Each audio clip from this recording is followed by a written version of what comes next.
Ceci n'est pas le petit sous-marin jaune des Beatles, mais un prototype à l'échelle 1/4 d'un flotteur innovant qui servira bientôt à convertir l'énergie des vagues et de la houle en électricité. Vous avez ici un système houlomoteur qui, grâce à un système d'ancrage très innovant et très simple, donc des lignes qui vont se fixer sous le flotteur, on va pouvoir forcer ce système à osciller dans les vagues. À l'intérieur, il y a un pendule d'eau qui lui-même va osciller et va transmettre son énergie à un flux d'air.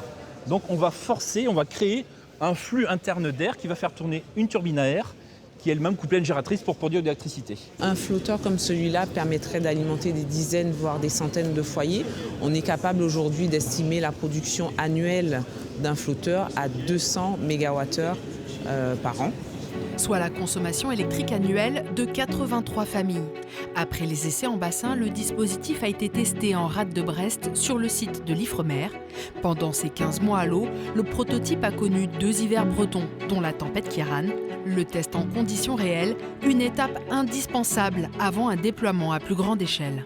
En mer, on se trouve face aux conditions réelles qui sont un peu plus complexes et contraignantes.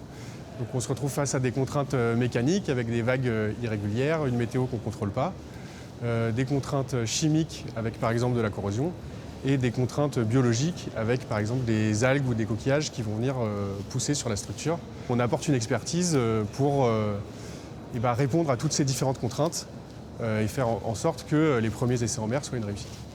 D'ici 2035, la France espère produire 10% de son électricité décarbonée grâce à l'éolien en mer.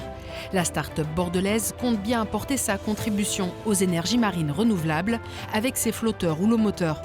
Un flotteur à taille réelle sera d'ailleurs construit cet été à Saint-Nazaire.